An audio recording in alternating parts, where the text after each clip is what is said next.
Must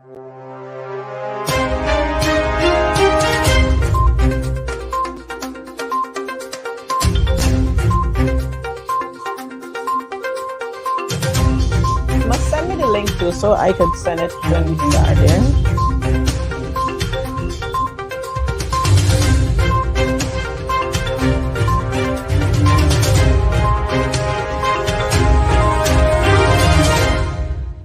And now, here is Coretta McDonald, Member of Parliament and host of Advancing the Cause.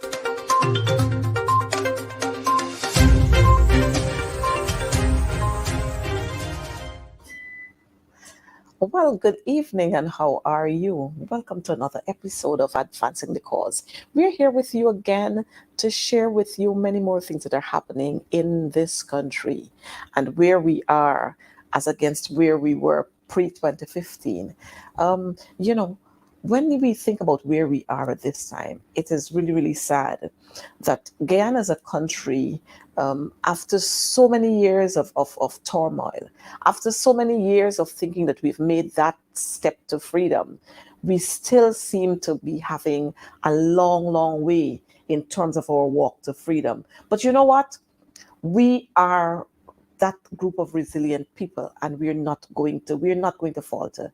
We're not going to give up. We will continue to press on because we will get there one of these days where we'll recognize that good life for every single Guyanese citizen, regardless of your color, creed, race, or religion, or whichever political party you're affiliated to, you'll be part of that good life. And so on Advancing the Cause this evening, we want to say happy birthday, first of all, to all those who are celebrating birthdays today. Those who would have celebrated birthdays yesterday and the days before, happy birthday to you. And I trust that God is going to continue to bless you and to continue to give you that strength so that you would be able to encourage others to do the things that are right and to make us realize that motto that we have, which says one people, one nation, one destiny. Blessings to you all. And of course, while we are happy and we're celebrating birthdays, we are also sending out our condolences to those who would have lost loved ones. And of course, we know that has happened during the week. And just a few days ago, one of my colleague MP, Honorable Nima Flubess, she lost her mother. And so on behalf of Advancing the Cause, we want to extend our sympathies to you and to all the other members of your family. We know that this is indeed a hard time for you, but I trust that God is going to give you folks that comfort that you need, grant you the comfort you need at this time to endure this pain that you're having. And one day, very, very soon, there'll be no more deaths and we'll all be rejoicing. So please do accept our condolences, and we pray that you receive that strength to go on from day to day, because I know that void is not an easy one to fill, but God is going to give you the strength. And so to all those who are experiencing this deep pain, we extend our condolences to you. And so on our highlights for this evening, well, we got big story in this place, And some of the stories we have, Sergeant Bascom. Yes, Sergeant Bascom is the guy who's hitting the airwaves at this time with all of those revelations that he has made so far. And they are very, very damning revelations those are allegations that are made where senior officers in the Guyana Police Force, he said, they have been involved in cover-ups of murder. And, this officer would have released those recordings there where he was live on Facebook and he was talking about all these things that are happening in the police force. And what is striking about some of the things he said, or one of the things that really struck me, is that he said, we have some very, very good police officers in the Guyana Defense Force, but we got plenty rogue ones too. And this is what we've been saying all the time. We know they got rogue cops in the police force. I'm hoping that very, very soon we would be able to push them right out. We don't need rogue cops. We want police officers who are prepared to protect and serve. Police officers who are prepared to be professional. Police officers who would go out there to perform their duties based on that oath that you would have taken. So even if it's your mother, you have to go out there and perform your duties. And so that officer right now, he's very fearful for his life, and I know he would have sought the services of attorney Nigel Hughes. And attorney Hughes, I recognize he would have written to a couple of agencies and to the president of this country. Yes, we know that he's installed, but he would have written to him asking, making requests for protection for this young man. I noticed today in an update, the president, he's being very technical. He has not yet seen the letter. It has been delivered to the office, but he has not yet seen the letter. I'm hoping that while he is in Trinidad there on whatever official business that is, he is going to take some time off and ask that they WhatsApp that letter to him so that we can put proper systems in place for this young man. You know, very often I wonder what is happening with the Guyana Police Force or in the Guyana Police Force, because I know that we had senior officers like Felix Winston Felix and Paul Slow and Conway and Henry Fraser and so many more, Rugbeer and all of these guys, and they served with distinction. We had Lloyd Barker and so many more. Let me stop calling names because, you know, I might hear, oh, you only call a certain grouping of names. But these guys served with distinction. And when they went out there to do their jobs, and many other junior ranks, when they went out there to do their jobs, they did their jobs as professionals. And they were able to pull criminals in. They were able to pull suspects in. They were able to garner information. But I recognize the way the Guyana Police Force is going now. You're killing the messenger, so you don't need the message any longer. You don't need to know who is giving who what and who doing what. It seems as if you don't want to get the information. So you're just killing people. But we're hoping that Mr. Bascom is going to get the kind of protection that he so desires, and that an investigation would be launched into the allegations that are being made by Mr. Bascom at this time. And of course, I know since the letter has not yet been seen, I know that Attorney Hughes is a very intelligent man, so he's going to do the right thing. He's going to send other copies so that Mr. Ali can receive a copy of that letter.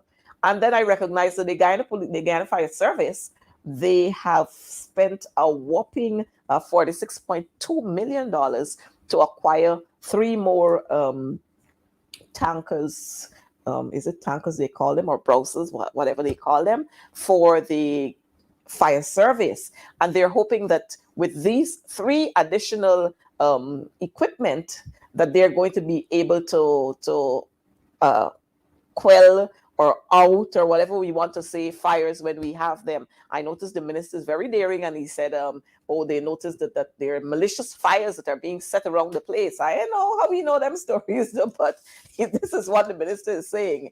And I'm hoping that with the 1,800 gallons of water that they can carry, that they'll be on time, and we'll have many more fires put out and buildings being saved. And so while we're on that issue of the president saying he did not see the letter, but he knows that the letter, or he heard that the letter was delivered, we had today the police commissioner acting, having a press conference with some of his senior officers. But before the press conference, he would have ignored and dismissed the claims made by the sergeant. And I'm saying, what kind of police force are we having? Again, what foolishness you're doing? You just heard this man making claims, and without having an investigation, you dismiss them. So case closed, story finish. But, you know, I remember this guy, Roger Khan, at Ricardo's funeral. He said, you know, he couldn't understand how come on Main Street, not far from the official residence of the president and the official residence of the prime minister, that none of the cameras there are working. None of the cameras. He couldn't understand that. And we are now recognizing why we were being told that the cameras are not working. But that's another story. And let me tell you, Guyana nice, bad. Guyana nice, bad. And so more on police stories. We have Sergeant McLennan, he's been granted $250,000 bail, and this is the young man who has been implicated in the shooting to death of Quindon Bacchus. Yes, he has been granted $250,000 bail today. And more on police stories. There's plenty highlights on police we got this evening. More on police stories. We recognize that there are lots and lots of call for the resignation of Blanham and the Caesar. Since you're implicated in a whole big something there, these allegations that are you are part, your name calling, as a matter of fact, in these allegations. Lots of calls are being made that you should resign and that the investigation should be started. You cannot be sitting there and an investigation going on, because if you're junior ranks, we know the story. If the junior ranks got to investigate you, the senior ranks, nothing can happen. We know the story. Good. And so those are some of the highlights that we have here. And then we need to remind persons that, when you have a little protest, they call out the police force, tactical service, they call out the Guyana Defense Force, and then you had horse race just a couple of days ago, block off the whole road of the West Coast Berbice. 5-6 hours people had to be lined up there in lines, vehicles in lines. What are we really doing in this place? Huh? This is the kind of movement that we are having as a people, with all this oil money that we're talking about and the next Dubai of the Caribbean. What is really happening with us? We got to do better than this, man. We got to do better than this. And then so, counting down on our highlights for this evening, we saw 2 shootings. Come on, police, you need to do your work. You need to be a little more active in the communities. We saw a taxi driver being shot, and then there was a little brawl in Perica there, and one person is dead. That brawl left one person dead. And so, come on, folks, we've got to find other ways and means of resolving our issues. Resolving issues doesn't mean that we have to use violence. Come on, we got to do better than this. But that's all that we have so far for highlights on this evening's program. I have a guest that I want to bring on stage, bring in studio with us, sorry. And this young man, I'm not sure how many of our young people would know him, but quite a lot of our older folks would know him because he has made his mark in this country. As a matter of fact, he is holding a record. I'm not going to tell you what that record is. He's going to tell you about that. But let me not go too much in between us and our guest for this evening. And so, Dr. De Silva, welcome to Advancing the Cause. Here is where we share lots and lots of information, accurate information that is, and we update our viewers on what is happening and what we would like to see happening and how we can help to make things better. So welcome to Advancing the Cause. Thank you very much for inviting me this evening into the studio to share some of my experiences with the audience. So whatever you would like me to share with them, just please. All right. I want you to know too that we have on this program we have viewers from as far as Switzerland. From as far as Switzerland, we have viewers viewing us there. We have viewers viewing us from Turkey, across the Caribbean, North America, South America. Everywhere we have persons viewing us from, and when you read the comments that they send you, sometimes you recognize that sometimes people on the outside know a lot more than what we know on the inside here, but that's another story. But Doc, I know that you're a country boy, and they say, when country boy come to town, they get shine and so, but we're not going to talk about that. But Doc, could you tell us a little about Simpson De Silva? Okay, I am Simpson De Silva from Lancaster Village, Quarantine Coast, Berbice, that's in Region 6 of Guyana. And I graduated from high school in 1977. And from that, 1975. And I did go on to the Guyana School of Agriculture on the East Coast, where I spent 2 years doing general agricultural science. And immediately I started to work with the Ministry of Agriculture in Wauna Yarakita. It's in the Northwest region. But I must admit that prior to going to WAUNA, while still a student, I did a stint with GuyBank, that's the Guyana Agricultural Development Bank, as a student doing an internship and learned a lot. So I had some banking experiences and then agriculture field assistant experience. Immediately thereafter, at the tender age of 17, I did go on to Cuba to study veterinary medicine. Oh. And there I spent 5 years specializing in veterinary public health and what you call anthropozoonosis, which is the prevention of disease transmission from animals to man, and with a minor in food protection. And then I returned to Guyana in 1983 to work with the Ministry of Health as Principal Veterinary Public Health Officer, with a lot of stint within all over Guyana and in the Caribbean through PAHO, WHO, FAO, ICA, and so on. And that gave me a lot of experience in and out of Guyana. And I can recall that at the age of 25, I was summoned by the president at the time of Guyana, Lyndon Forbes Sampson Burnham, and he told me that he heard that a lot of people all over the world were using me to do all kinds of agricultural health related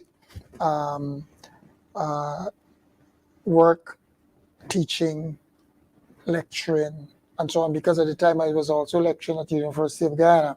I'm the guy who took the first batch of public health officers from the Ministry of Health to be trained further in public health. So when I was called and offered to work with the government of Guyana in the capacity of Minister of Agriculture, I told the president at the time that I had to think about it, because I was enjoying my stint in the Ministry of Health, Ministry of Agriculture, and related to many other interministerial organizations and agencies with respect to the broad spectrum of food and nutrition security, food safety, and the whole business of food systems. But after careful consideration with consultation with my friends, because I had to consult my friends, I was single at the time, so there was no wife nor girls, went to consult. I decided to accept the offer, and at 25 years of age, I started to serve as minister within the Ministry of Agriculture in Guyana, reporting directly to the Prime Minister at the time, who was Hugh Desmond Hoyt. Wow. So I had that portfolio all by myself to deal with. Wow. So at age 25, you became Minister of Agriculture. Correct. Not Junior Minister of Agriculture, the Minister of Agriculture at age 25. And so I think this is a record that you're holding here. You probably in the same lineup with Mr. Bolt. He has a record there and you have a record here. But, you know, the thing is, we've heard lots and lots of talks just the other day about a couple of crazy people, you know, jumping around the place that they're minister this age and minister of that age. But I'm sure this is one of the facts that they don't know.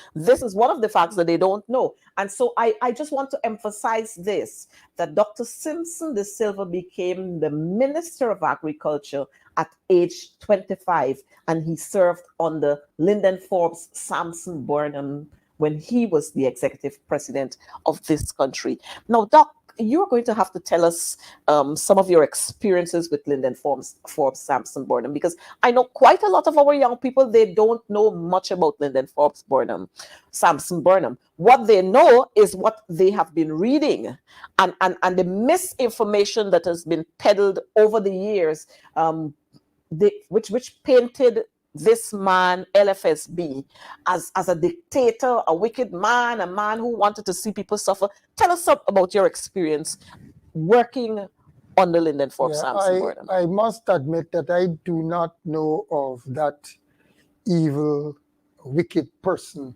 that people make Lyndon Forbes Sampson Barnum to be. The total opposite is what I know. He was a very charismatic people's person. He cared about people, planet, and prosperity.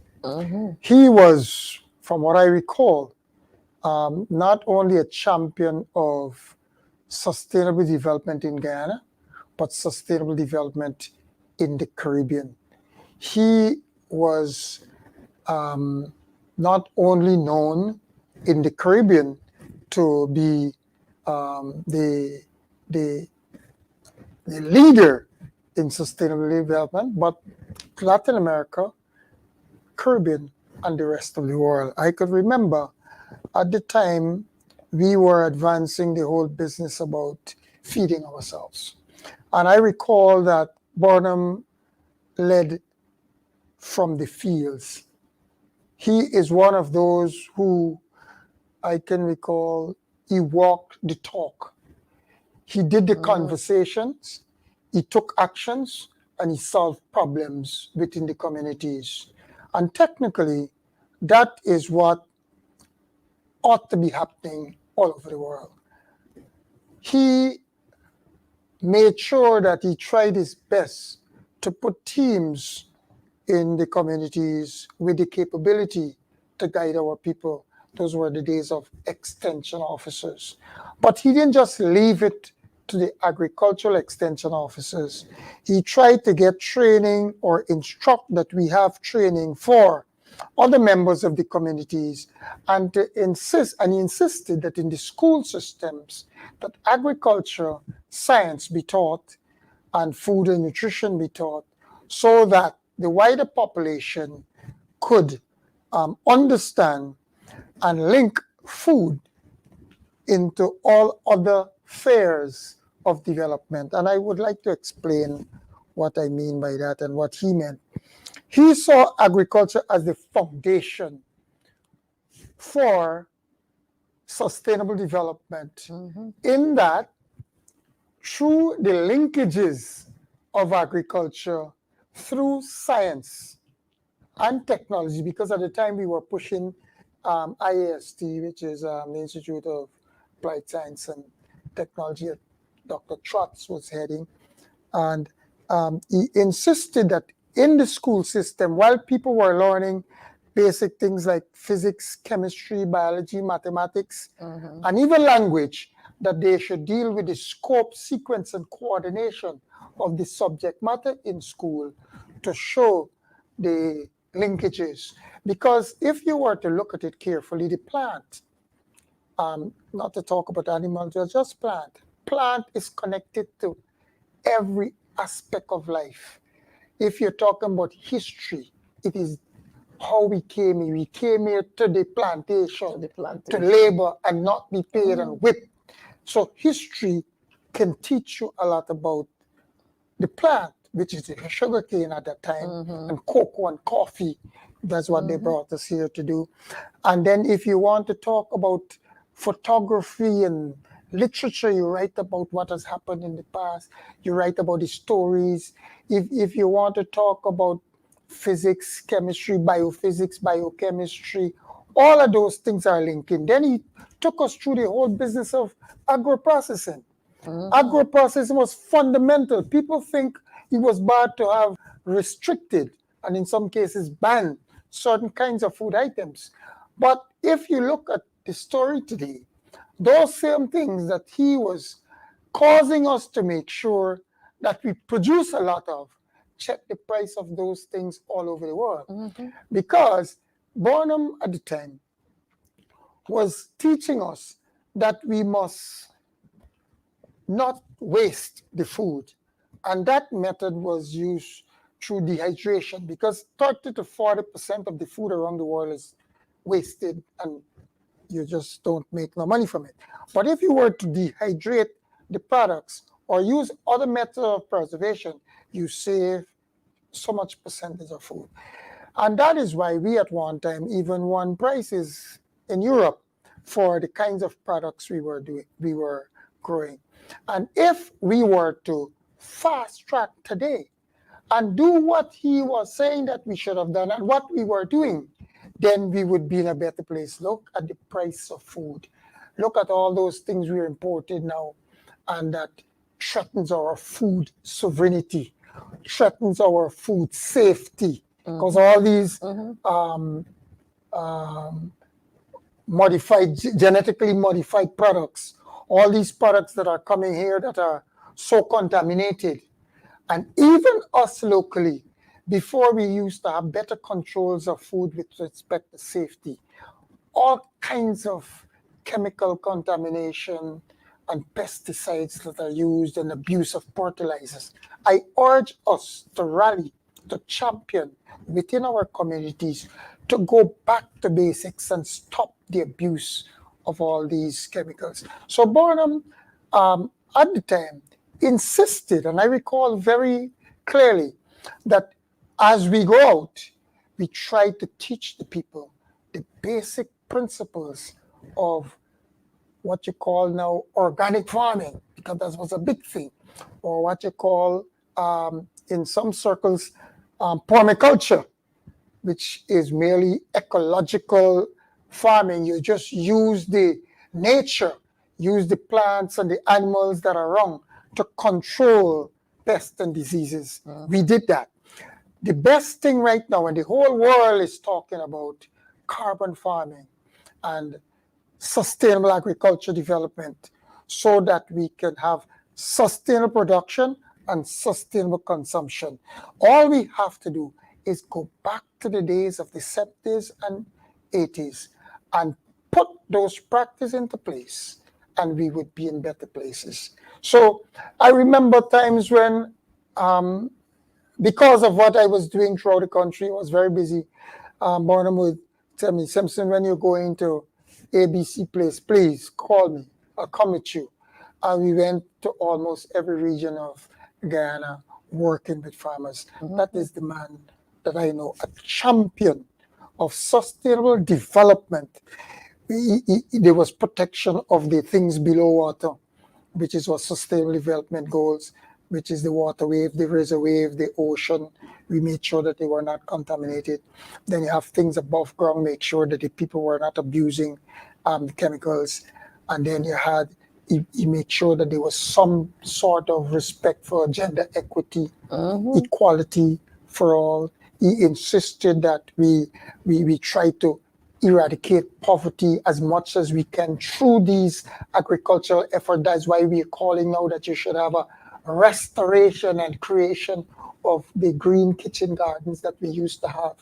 I remember that is a direct form of labor by the family. Kitchen garden, family farms, and the reef, where there was dignity in the labor at that level. So we need to go back and restore those farms. Unfortunately, there's some challenges right now, but we need to overcome that, because we are seeing the prices of food. There's a serious food crisis, serious cost of living crisis, serious energy crisis, serious food safety and food security crisis. And then if you twist, there's a climate crisis with the droughts and the heavy rainfalls. So we have to be smart. We have to practice what you call smart agriculture. So there are many times now we would have to go vertical. And then in the areas that we're planting, we have to insist that drainage and irrigation, that basic infrastructural work that is necessary so that agriculture would not suffer. We need to pay some serious attention in that, especially in some vulnerable communities and some communities that are neglected. It is in our interest to use the resources we have to upgrade the drainage and irrigation infrastructure to enhance greater production and productivity of the kinds of food that we need, so that we could be very healthy and mitigate some of the effects of COVID-19, monkeypox, and all these non-communicable diseases. The food system is very important to us. Well, thank you so much. You've said a mouthful. and I try to capture most of what you were talking about with regards to Burnham and the way in which he managed as president. And here you are saying to us that Burnham was a man of the people. And I got the PPP. Could you tell us the PPP? What was it again? People, planet, and prosperity. People, planet, and prosperity. And we need to go back, and there's another piece, actually 4 pieces: people, planet, prosperity, and partnership. He insisted that we should work together. He insisted on the question of cooperative kind of development in the interest of all.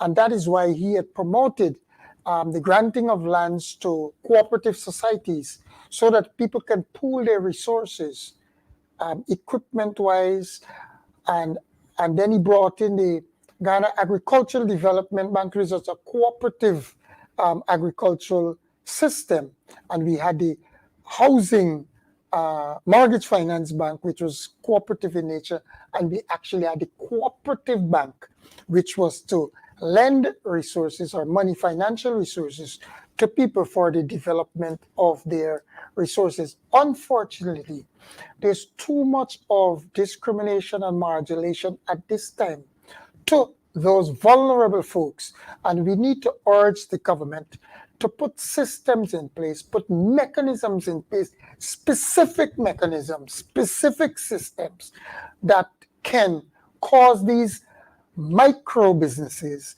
small businesses to access basic finances via mini grants and loans, soft interest loans, so that they can promote their businesses. We know that certain things are happening, but we would like to see that in a more systemic way, a more a deeper penetration of the villages or the communities, so that more people can benefit from those resources. Of course, as we rightly said, it's one people, one nation, one destiny. So I like the One Guyana concept, but it must be inclusive. We must use the diversity as our strength, but we have to focus a lot more on inclusivity, getting those who are further left behind to be dealt with now. And I think if we were to do that, we would have a model in this country that could be second to none in all over the world, because fortunately, the financial resources are available now, and we need to put them where they belong, which is in our communities, for the upliftment and empowerment of our people. And so, Dr. Simpson, I'm hearing you saying that you traveled to every region, and the president went with you on some of those travels. And I'm sure that when you went there, you were out there seeking out the needs of the people of this country. If we were to compare the manner with which things are happening now, today, yesterday, day before yesterday, with what happened in your time, what would you say about that? How would you compare that? Because we're hearing all of these cries about marginalization and discrimination, and this community not being helped and that community is being left behind. How were you able to manage that? And I'm going to throw this one in. We hadn't oil resources then. And so how were you able to spread your resources so that, like I'm getting from you, all and sundry were able to feel the presence of the man, to get relief? What did you do then? What different did you do? I think what we did then is we went closer to the people. I could remember when I was minister, before going to a community to visit, I made sure that the agriculture officer, the Guy Bank officer, I instructed them to go before me and examine the needs of the people. Go before me and educate the people, go and help, so that when I get there, the challenges or the complaint must be lessened. And if by chance, when we get there and they're complaining, we have to stay there and work and solve the problems on the ground. So I took the technical people out in the field. That was the mandate. And then while I was going, I did go with them. I am a little fortunate in that I worked within the system. I came back to Ghana. I left Ghana in 1989 thereabout, returned permanently back here in 2005. And when I came, I visited almost all the communities, just like what I used to do when I was minister. But this time, because it's something I love, I did it voluntarily. Then in 2009, I was working with the PPP government at the time as mangrove restoration, chair of the mangrove restoration program. So I was able to visit many more of the communities again. And then after that, in the Granger government, I worked as community development director, assistant director, and I was responsible for technical issues with respect to greening of communities. So that took me all over again. What I found, what we were doing then, I'm sorry, and I would happy to say now that in this time, within the last 5 years or 2-3 years, I'm still on the ground through many efforts. What I find then, the officers were more committed. They loved their work. They did it with pleasure. And I found that there's an erosion of that. The officers are not as committed as our officers used to be.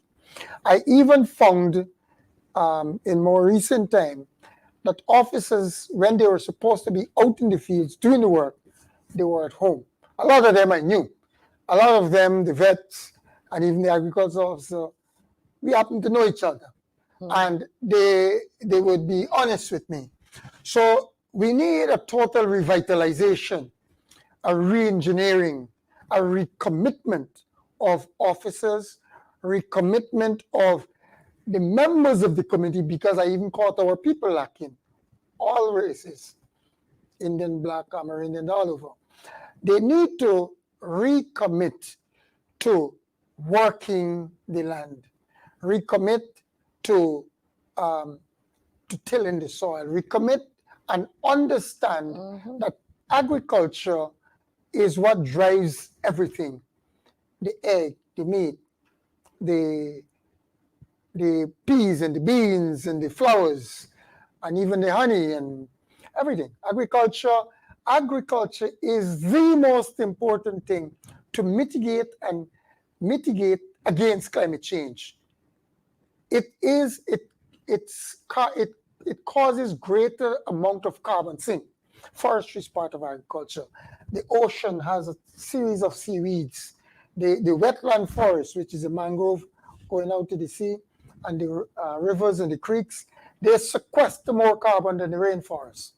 So we need to understand that without agriculture, or the commitment to agriculture, is what makes us to be alive. Without bees, we wouldn't be alive, which is apiculture. Without the plant and photosynthesis, we would not be alive. That's from where we get the medicine.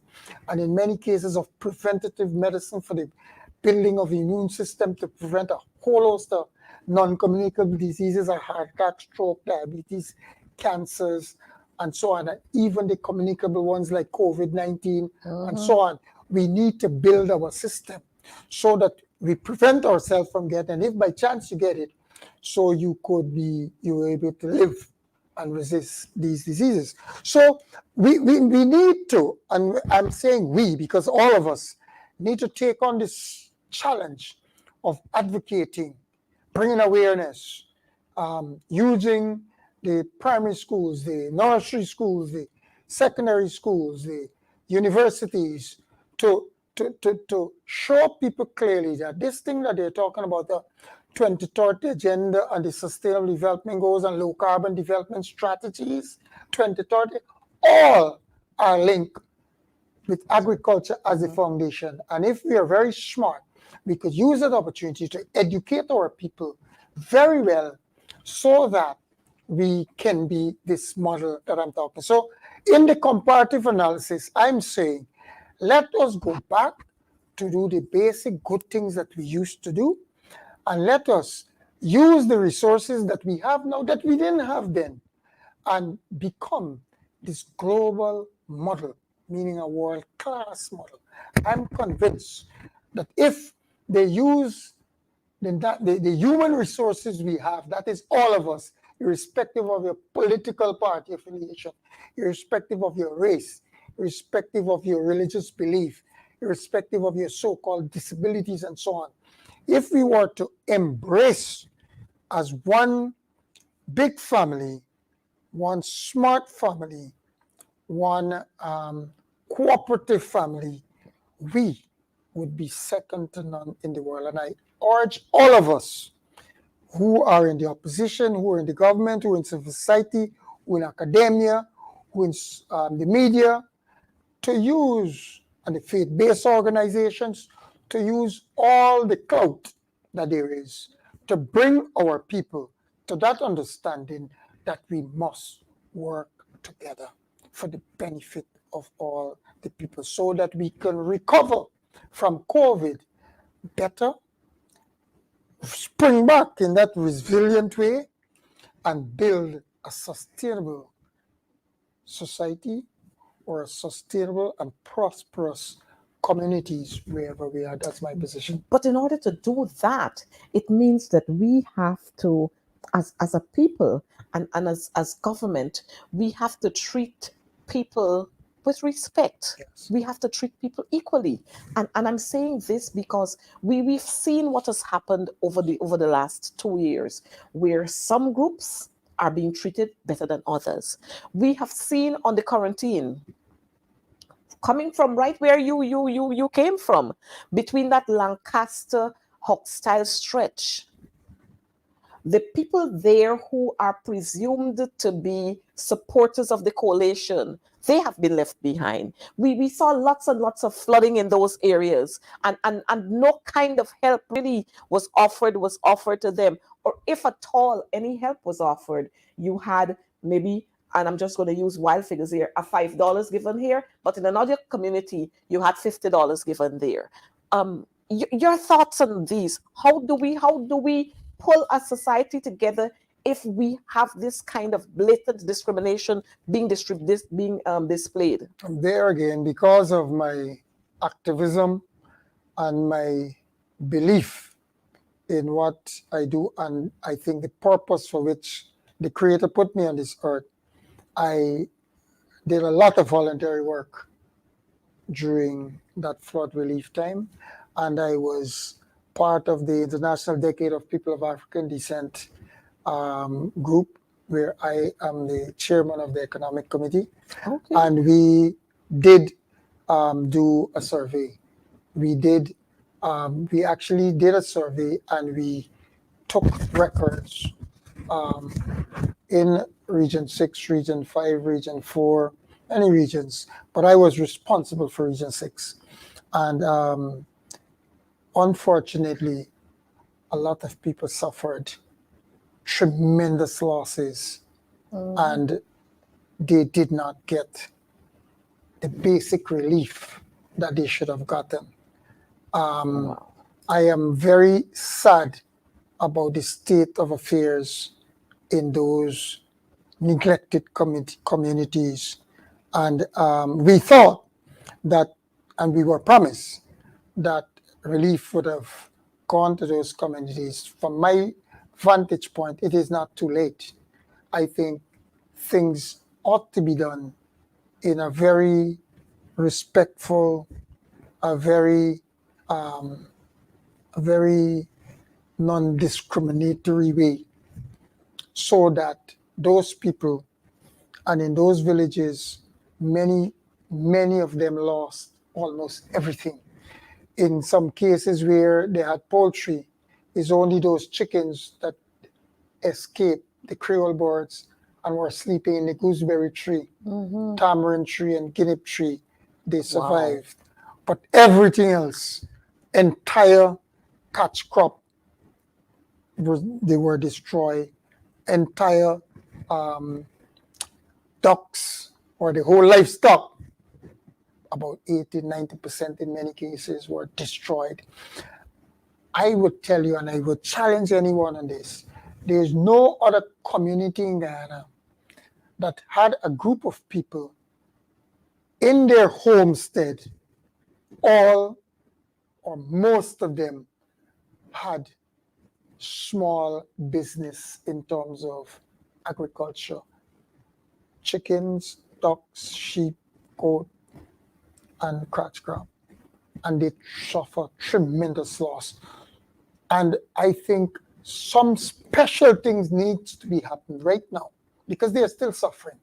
They still haven't rebounded in a way that should have happened. So we need to take the relief program, and this is relief program to help to cushion the cost of living crisis that is being experienced. The prices of everything have gone up 100, 200, in some cases 300%. But the poor people, as you are an expert on labor, their salaries have not gone up. Nope. So they are technically suffering from what you call food and nutrition insecurity. They're not food secure. A matter of fact, many people in Guyana and the Caribbean and around the world are food insecure. And we are told that next year could be worse in many parts of the world. But we have an opportunity now, if we were to do the right thing, which is reach out. These people took their monies from their pocket and lost everything. So there should be some special grant. And wherever you don't have enough for grant, then you should be a hybrid of grant / soft loans so that the people can go back to do what they were doing best. I could remember back in the 70s and 80s, every single household in those areas, including Auckland, Wim, Letterkenny, Bloomfield, Lancaster, Liverpool, Manchester, Ulverston, Little Alness, Big Alness, Salton, to Hoxtide. Every year, most people had 5 or 6 children. In my case, we were 14. Oh, wow. And I don't remember being poor because we fed ourselves. We even had from where we go and catch fish because every household, most houses had a pond. And then in front was kept so clean that you could catch your huri, your tilapia, your pato, and so on. So we need to go back to those kinds of days. And you see the goals in sustainable development reflects or speak to that, that you should have everything in water should be clear and clean and healthy.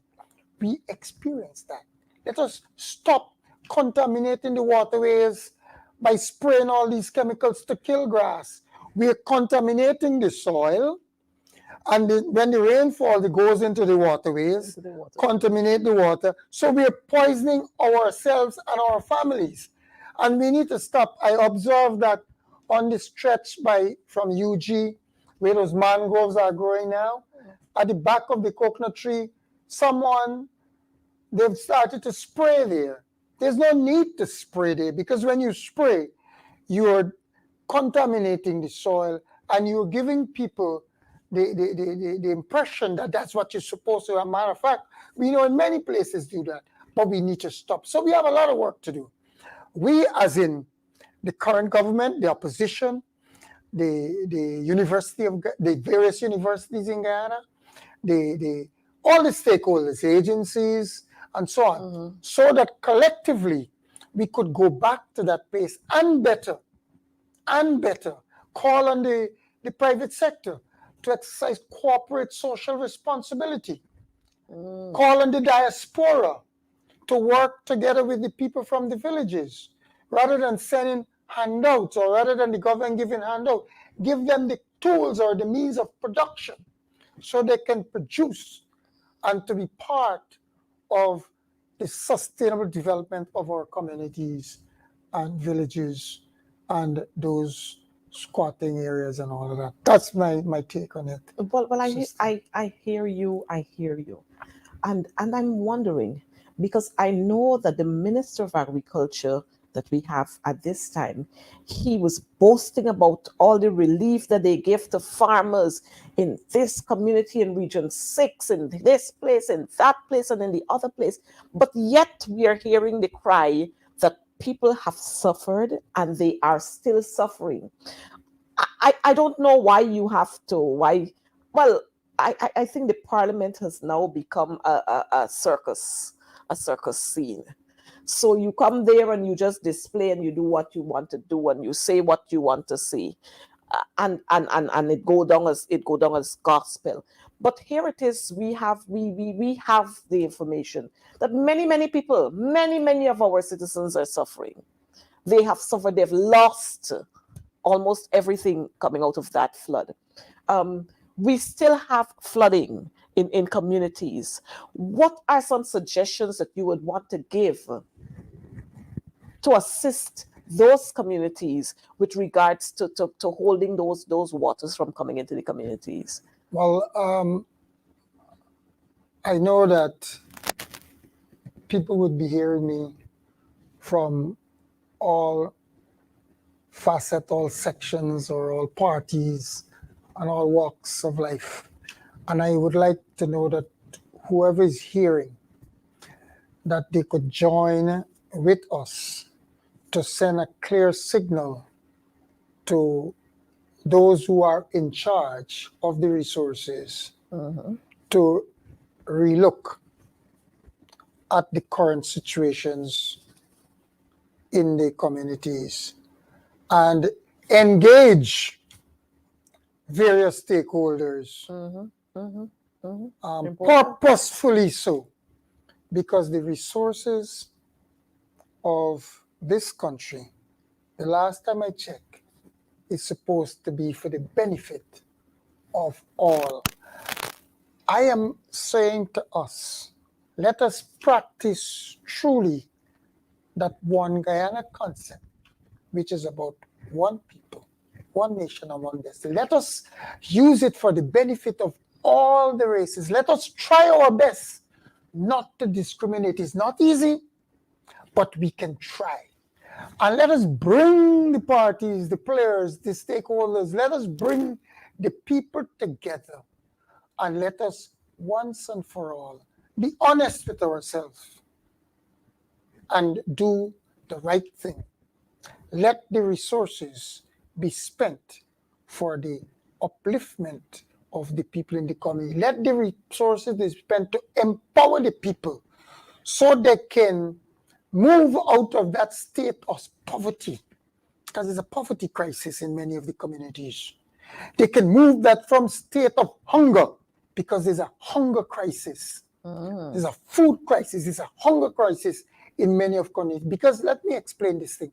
Food security in any community or any home or any person is that person must have available, accessible, and affordable foods that he can use for the good of himself, and so that he can live a healthy lifestyle. And that, mind you, it is having at least 2 servings of vegetables, not contaminated vegetables, not poisoned vegetables, 2 servings of healthy vegetables per day.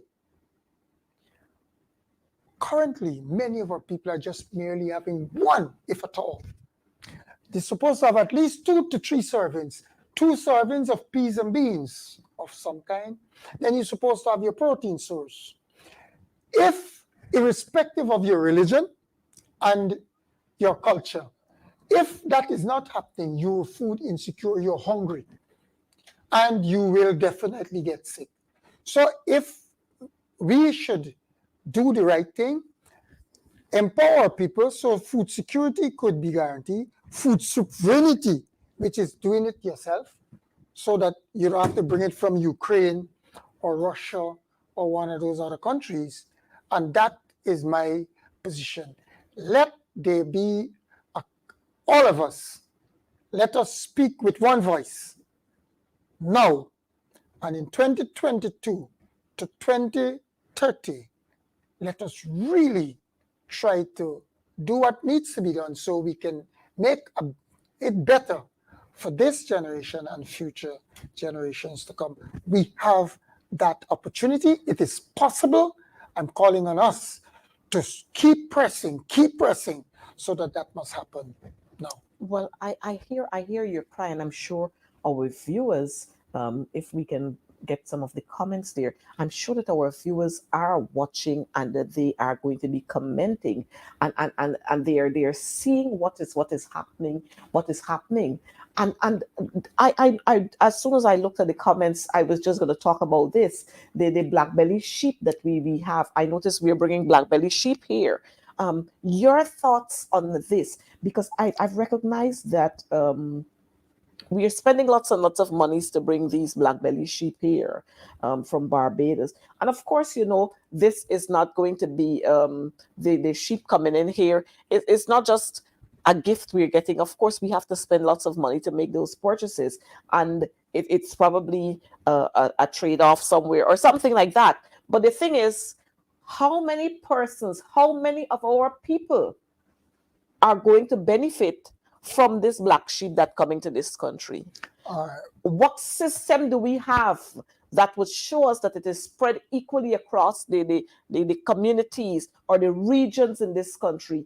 How do we, your take on this black belly sheep? For me, the black belly sheep is a good thing. It's a breeding stock that would be used to upgrade the stock. Is very prolific, very resistant to our environment. We have had black belly sheep many times before, and if you go into the quarantine and Essequibo and certain parts, you would see a cross between black belly and our local stock. So the black belly breeder stock is a good thing. What we need to do is get people in the community to register with the Livestock Development Authority for black belly sheep, because there's a system in place. Currently, I know the guy who is in charge of it, Dr. Dwight Waldron, and I've spoken to him on many occasions, and he assures me that as long the people register, they will try their best to be as non-discriminatory as possible. And I hope that is what is going to happen. So my first call is to our people, irrespective of your race, go and register with the Ministry of Agriculture, and there's some special packages for female and even single parent. So register and keep monitoring, because you remember, I heard what you said about the opposition, the parliamentarians in opposition and so on, but I would like to call on not only the parliamentarians on the government side, but parliamentarians on the opposition and the people in the labor movement and people in various sectors to be monitoring, because there's where monitoring and evaluation, not only of black belly, we are supposed to be monitoring and evaluating all programs that are in Guyana. It is not like before. Even the developmental partners have it written in their giving of grants and loans that there must be inclusion. So we need to be monitoring and speaking and reporting appropriately across the board. If for me, if there's a time when the parliamentarians should be busiest, it is now, because it's a lot of money. Mind you, Guyana, if we want to believe it or not, the fact is the fastest growing economy in the world. When you're seeing economies are growing at developed countries at 5 and 6 and 7%, and the ones that are in the other side are growing at 0 point something percent, we are for 20, 30, 40, 50 And it is predicted from those other countries would be worse. So for whatever the oil and gas is causing to happen in Guyana, we have to understand clearly that money we have and money we will have. So the people have to come together in an organized way to get part of that patrimony, part of what belongs to us is our money, is our resources. And that is a part and distinct from reparations, which is another story that I think that reparations should be now. Or reparations should be given. So we must be organized so that we can get the benefits of what belongs to all of us right now. And don't wait for later. Let us do what we're supposed to do in the interests of all. Well, yes, we are hearing this, and I'm hoping, viewers, that you are taking note and you are going to apply to the various departments Livestock where department. agriculture is in your communities, that you are going to go there and you're going to make those registration, you're going to take your documents and get registered so that you can be part of what is happening. But Doc, we've moved off of livestock and we have this whole big issue with sugar. But before I get to sugar, I need to say to you, while we are the fastest growing economy in the world, if I can put it that way, many of our people are living under the poverty line. We have seen outside of COVID, which would have brought on many hardships, we have not seen that kind of relief being given to our people. Many would have lost jobs. Outside of COVID, many were dismissed from their jobs when the PPP government were installed.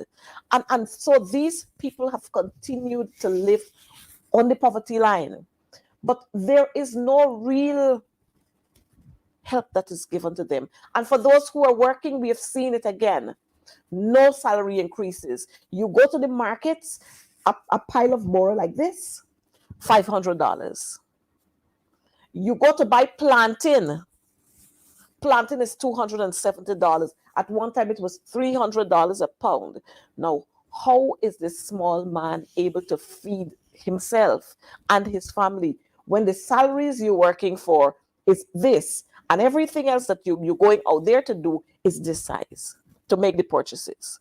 But then we have this big thing now, sugar.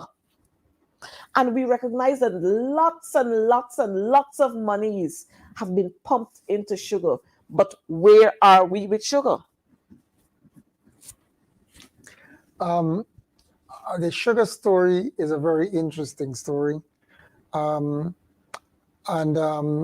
have had a lot of thoughts on it.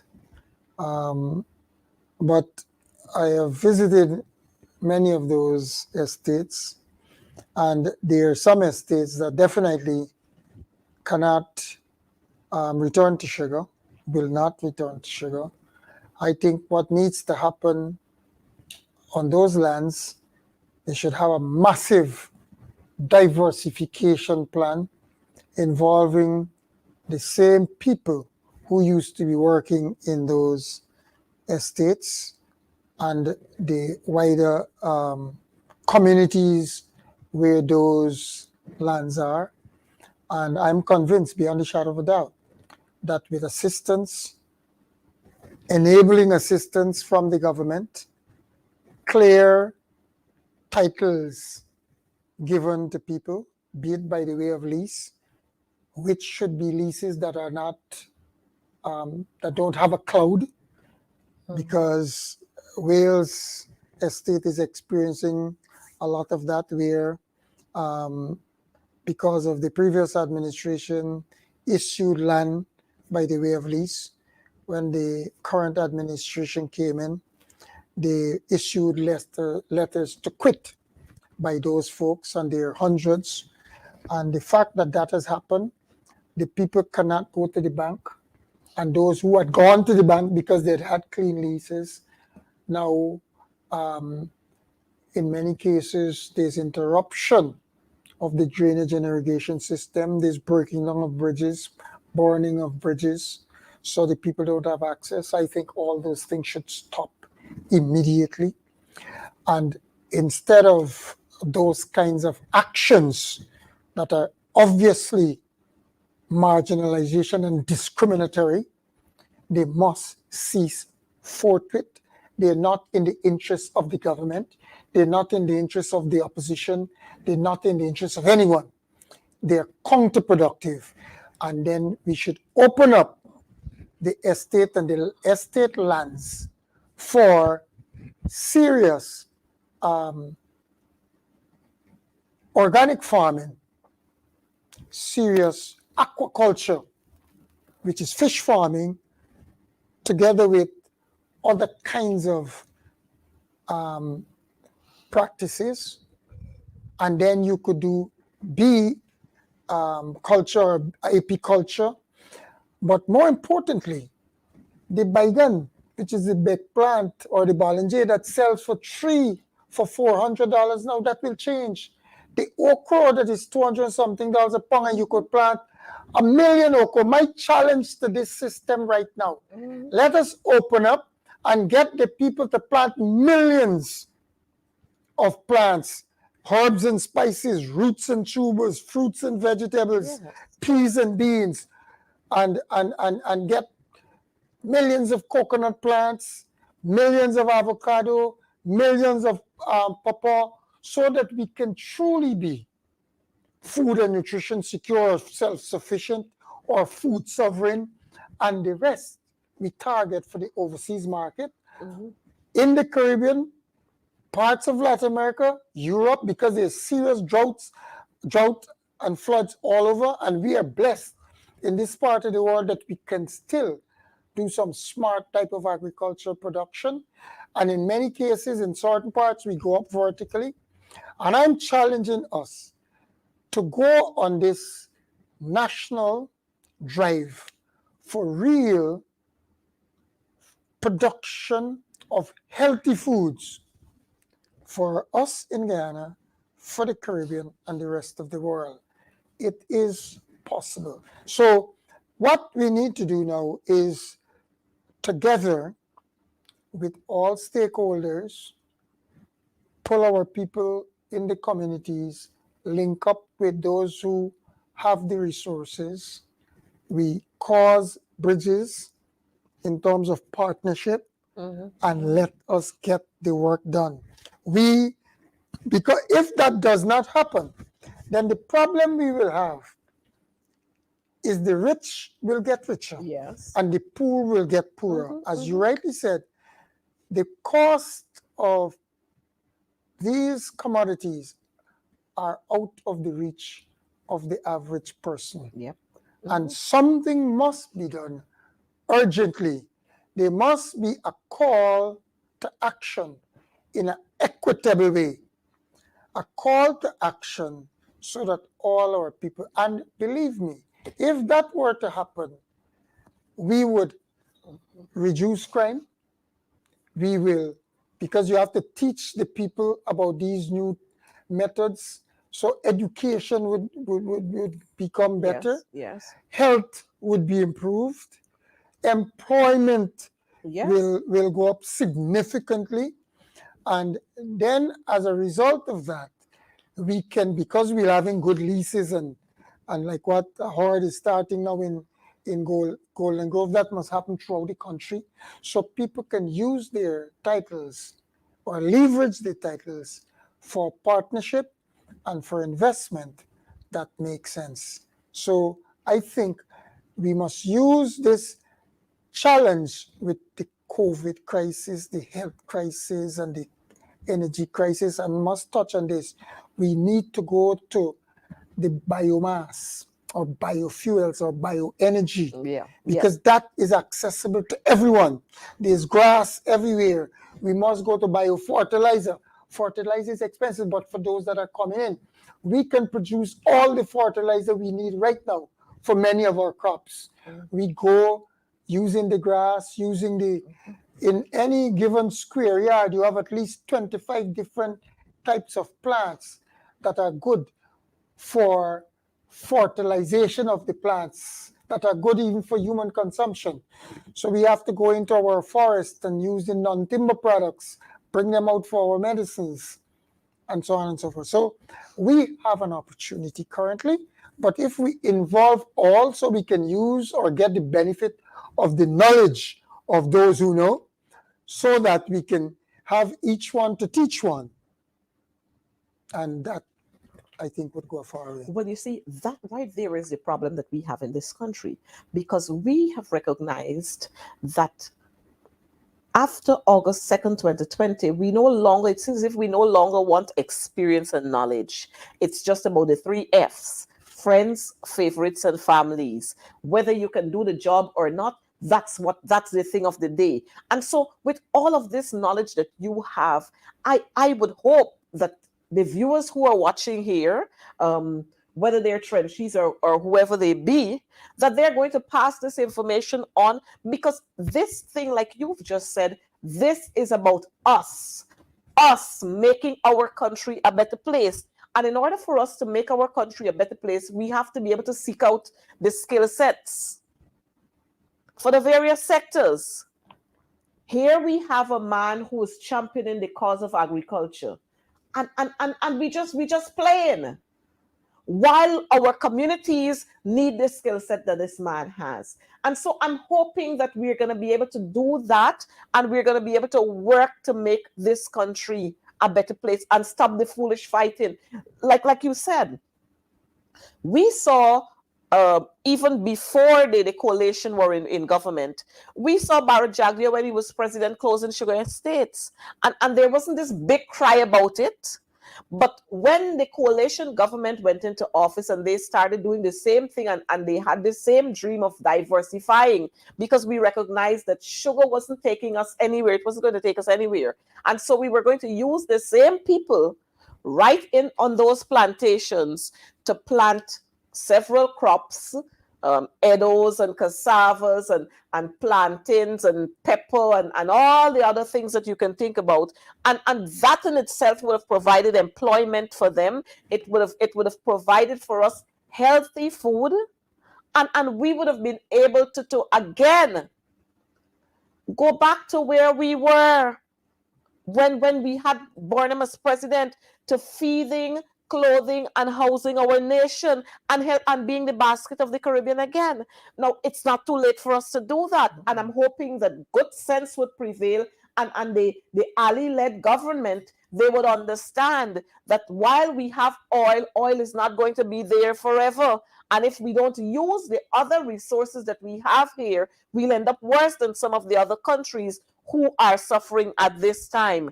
And I'm not sure how many persons would want to be able to would take our people like we are taking other people, other persons from other countries. But Dr. De Silva, we are at a critical stage in our country, and if we don't do what is right, then we're going to be missing a great opportunity. A great opportunity we are going to be missing. We have lots to deal with. We have, like you said, poverty. We have crime on the increase. We have teenage pregnancy on the increase. We have many, many people living beyond the poverty line. We have murder, everything on the increase, except a rise in the standard of living. How do we deal with this? How do we get the government of the day to understand that while you're living in your big fancy lives, in your AC rooms, and you're driving your Prados down the streets, the masses out there are crying for help? How do we get them to understand that? Well, there's a sad state of affair in Ghana in that some people don't even understand their plight. They're suffering, and they're suffering for so long that they're now numb, or they now feel that there was no better way to come necessarily. So we have to educate them. We have to show the people that yes, there is a way, and they have a right to speak to their representative in their communities. Mhm. The representative of the community have that responsibility to so represent. I heard what you have said, but I will still come back to the point that the leaders have to lead. The leaders have to guide. The leaders have to find a way. Because to move from the state that we're in, we have to have a food revolution, because this kind of state of affair of food, of not having it and lack of, the people have to produce. They have to go and do something different than what they're doing, because this way is not sustainable. So we must have a lot of special programs right now to cause the transformation, cause the revolution, cause the ignorance that exists to change to education, because the lack of knowledge is ignorance. And the And people perish. people will perish. And there's a lot of ignorance as we speak. And the lots of misinformation COVID-19 too. challenge didn't help it. Nope. You go into the community, a lot of young boys and girls are not educated. That's true. So we have to go and educate the population. And part of that education has to be sustainable education. They have to be shown or taught via applied methodologies to understand that it's not just going along 1, 2, 3, ABC. Is how do you apply that 1, 2, 3, ABC in everyday life? So there's a, what I call, it's a re-engineering of our curriculum to fit the time. And I must say to you, as president, I think you are president of the union, and as someone in the front line for a long time in the teaching system, there's some serious work that must be done. If that work is not to be done, our problem will never be solved. It is from that level of education, applied education, through using various means and mechanisms to cause the changes to occur. I have some experience in that area, but I don't think a lot of people know of my experience in that educational realm. I was once the principal of the first Black-run science high school in the United States of America, called Chart Science Academy. And we did a lot to educate people in math, science, and technology. We need to go back to the basics in math, science, and technology, and we need to have it applied to the other fields of study. And for me, every student through the SB, while they're studying in high school, in college, upon graduation, they must be able to show that they have done something in the community linked to their studies. Something, when the guy goes to GSA and UG to do agriculture, he must come out and get a piece of land and money so that he can do a business. All graduates should have that. That is not happening. That's not happening. And those are the kinds of initiatives that we need right now. Who are to benefit from our resources, but the people of Guyana. And we have many avenues. The people in A levels and Cape, they must connect to projects so that while they're studying, they're learning and they're earning, so that the transition into the communities in the world of work is easier. It's easier. Yeah. No graduate in the business school at UG should graduate without not having a business project in the community. In some countries, the universities work hand in hand with the development of communities. So that is some of the innovative and creative things that I would like to see. happening, and it starts with our leaders. So there's a need to, if this training doesn't is not in existence here, then we can have a lot of virtual training occurring through overseas systems that are in existence. That's another way. Yeah, that's another way. And bring the technology, bring the education to the people so that we'll have an educated community. And in that way, if you have a very educated community, then you can have people working in the region because it's one big space. It's no longer this small space. People will be working everywhere. So it is my challenge to us. And it's I hope you hear me saying to us. It's all of us. It's not about them and us. We are supposed to be in this thing together. Last time I checked, governance, true governance, includes all. True democracy includes all. So let us practice inclusive and participatory democracy. And we have to teach our people to make a lot of noise. I don't think I've been hearing the noise. We need to make the noise in the right places. We need to agitate at the right places. It is our responsibility. We cannot take ourselves out of this equation at all. There's absolutely no excuse. That is from my experience across the globe. What is happening here happens in many places too. But we cannot give up. We have to fight. We have to fight the good fight.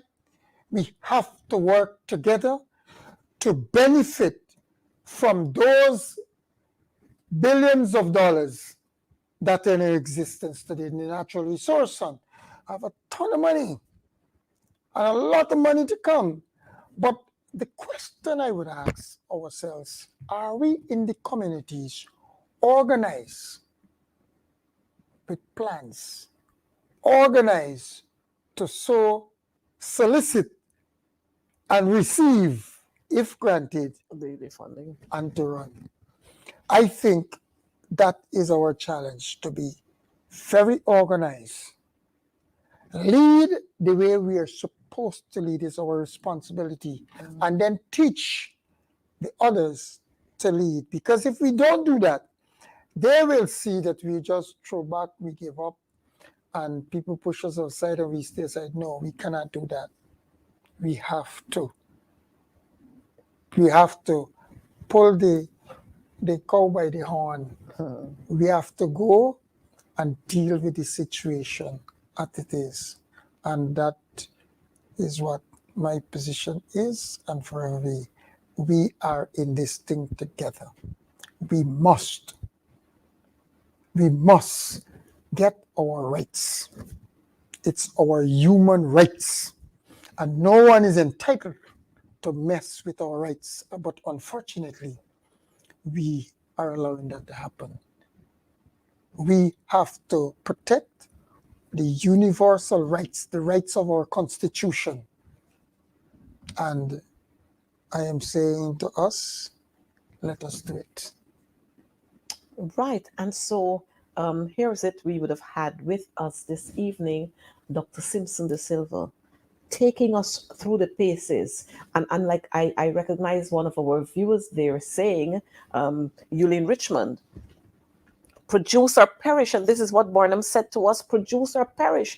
And we have so many things here. We got all the okra seeds, we got the coconut plants, we got the borer seeds, we got the thick leaf callaloo, the stems. We got so many things here that we don't have to go very far. Stick a thing down in your yard, stick something down in your backyard, in your front yard. I remember, if I remember well, when Barnum said at one time, stop planting them flower plants while you're planting that you can't either. Stick 2 seeds down in between them. Put your flower plants in the pots and put them in the corner. Let it look nice, but stick your seeds down there. Put down a stick there. And I remember as a child, this tall, hefty man walking around the community with his long boots, and he got the the planting, the sucker plant, and the cassava sticks there, and he telling you, he dropping off at every home he passing, he dropping call you out and he dropping them off. And so we have to return to those days where we can once again be a nation that is self-sufficient. We must be able to return to those days because we have the oil money now, and we should use that and do what we were doing before, where we at one time, and Doc, you would remember that, where we used to have preserved pineapple, canned, and we exported nuts from here. We had in Lethem and those areas, we had the people planting peanuts and cashew nuts, and they exported. We must get back to those days, but we could only do that if we include all and sundry in this business. Governance means government, opposition, and the people must work together. And so that's what we're going to be leaving with you for tonight. But before we go, I want to say, shout out to our viewers, some of our regular suspects who are always there with us, Tony Fraser and Chris Kippins and Dorrit, and everybody else who've been watching us this evening. We want to thank you for being here with us on Advancing the Cause, and we look forward to seeing you next week again for more on Advancing the Cause. Do take care of yourselves, and remember, COVID is alive and well, and let us start grasping this concept where we can move ahead, mobilize each other, and move ahead so that we can make this country. We have to make the noise. When you recognize things are not happening the way they ought to happen in your communities, make the noise. Seek out persons. Go get the information. Talk to people around. Call us up and let us come there and give you the kinds of answers you need and solutions you need and the help that you would need so that you can go out there and make your registrations be known and apply for all these benefits that are moving across the place. And when you don't get them, let us know. But do take care. We'll see you again next week at 6:30 for more on Advancing the Cause. May God continue to bless us all as we all strive to make this country a better one. But let me say to you, if the PPP, for Guyana to grow, the PPP must go, because with the PPP, they see nothing about inclusivity, they see nothing about democracy, they see nothing about transparency, and for Guyana to grow, we must have all of those factors in, and we've got to move them out if we want Guyana to grow. Take care. Bye-bye. See you again next week. Good night.